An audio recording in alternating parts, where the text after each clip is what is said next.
Hello guys, welcome to back my YouTube channel RMT A to Z ইনফলে আপোনালোকক স্বাগতম জনাইছো। আজিৰ ভিডিঅ'টো হৈছে যে মাটিৰ জমাবন্দী কাগজ কেনেকৈ আমি নিজৰ মোবাইল বা ল্যাপটপৰ জৰিয়তে আমি চাব পাৰি বা ডাউনলোড কৰিব পাৰি। জমাবন্দী কপিটো উলিয়াবৰ কাৰণে আপোনাৰ তিনিটা বস্তুৰ প্ৰয়োজন হ'ব। প্ৰথমে লাগিব আপোনাৰ মাটিৰ পট্টা নম্বৰ। যদি এটো আপোনালোকে পাহৰি গৈছে তেতিয়া হলে লাগিব আপোনাৰ মাটিৰ দাগ নম্বৰ। যদি হেইটো আপোনালোকে পাহৰি যায় তৃতীয়তে লাগিব আপোনাৰ নিজৰ নাম একেবাৰে শুদ্ধকৈ লাগিব। পলম নকৰি ভিডিঅ'টো আৰম্ভ কৰোঁ। আপুনি ক্ৰম ব্ৰাউজাৰটো উলিয়াই ল'ব। ইয়াতে ক্লিক কৰিব, এটা ইণ্টাৰফেচ ওলাই আহিব। ইয়াতে লিখিব লাগিব আসাম ল্যান্ড ৰেকৰ্ড বুলি লিখিব লাগিব আৰু চাৰ্জ কৰি দিব। নতুনকৈ আৰু এটা ইণ্টাৰফেচ ওলাই আহিল।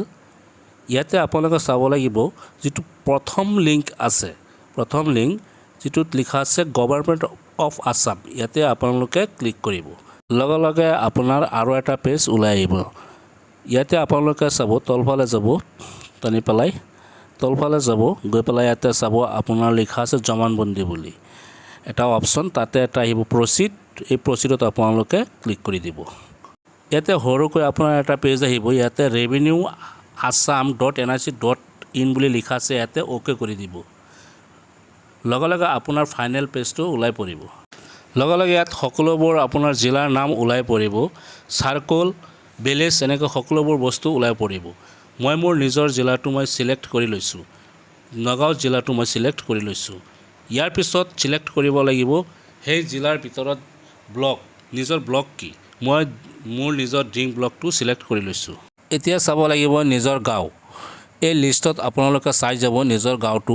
যদি ইয়াত বিচাৰি নাপায় তেতিয়াহ'লে আপোনালোকে এটা কাম কৰিব লাগিব, সেই কিবৰ্ডটোত চাব লাগিব নিজৰ গাঁৱৰ প্ৰথম আখৰটো আপোনালোকে চাই পেলাই ক্লিক কৰি দিব। মোৰ গাঁওটো হ'ল পুথিমাৰি, মই পত ক্লিক কৰিলোঁ। মোৰ গাঁও পুথিমাৰি মই ক্লিক কৰিলোঁ, কিন্তু আপোনালোকে নিজৰ গাঁওটোত আপোনালোকে ক্লিক কৰিব।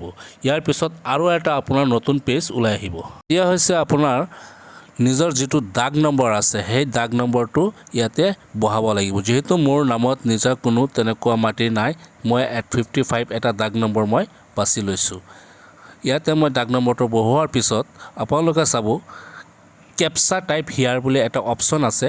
ইয়াতে আপোনাৰ কেপচাটো আপোনাৰ ফিল আপ কৰিব লাগিব, আৰু কেপচাটো ফিল আপ কৰোঁতে আপোনাৰ খুব সাৱধানে ফিল আপ কৰিব লাগিব। যি সংখ্যা আছে বা আখৰো থাকিব সেইমতে আপোনালোকে ফিল আপ কৰিব। কেপচাটো ফিল আপ কৰা হোৱাৰ পিছত আপোনালোকে চাৰ্জত ক্লিক কৰি দিব। লগে লগে আপোনাৰ নিজৰ নামত থকা সেই মাটিডোখৰ ওলাই পৰিব। ইয়াতে আপোনালোকে চাব চুকত এটা সৰু চাৰ্কল আছে, এই চাৰ্কলটোত লাহেকৈ আপোনালোকে ক্লিক কৰি দিব। ক্লিক কৰাৰ পিছতে আৰু এটা চুকত ওলাই পৰিব চি জমানবন্দী বুলি এটা অপশ্যন, তাতো আপোনালোকে ক্লিক কৰি দিব। ক্লিক কৰাৰ পিছতে ফাইনেল জমাবন্দী কপিটো আপোনালোকৰ আগত ওলাই পৰিব, আপোনালোকৰ নাম সহ।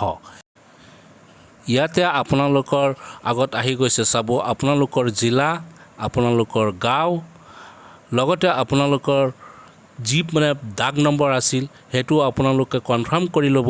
লগতে আপোনালোকৰ যি নাম আছিল নামো চাব পাৰিব, আৰু মাটিৰ শ্ৰেণী কি আছিল সেই শ্ৰেণীটো চাব পাৰিব, কৃষি আছিল নে অকৃষি, কেনেধৰণৰ মাটি, লগতে সেই স্থলত মাটিৰ স্থলত আপোনালোকৰ কিমানখিনি মাটি আপোনালোকৰ নামত নামজাৰি আছে, গোটেই বস্তুখিনি সবিহে ইয়াতে আপোনালোকে চাব পাৰিব। লগতে এই পেজটো যদি আপোনালোকে প্ৰিণ্ট আউট কৰিব খোজে আপোনালোকে নিজে প্ৰিণ্ট আউট কৰিব পাৰিব বা ডাউনলোড কৰি মোবাইলত ৰাখি থ'ব পাৰিব। তো বন্ধুসকল আজিলৈ ইমানেই। যদি ভিডিঅ'টো ভাল লাগিছে তেতিয়াহ'লে মোৰ চেনেলটো ছাবস্ক্ৰাইব কৰি দিব, লাইক কৰি দিব, আৰু ভিডিঅ'টো ৱাচিং কৰাৰ বাবে সকলোলৈ ধন্যবাদ।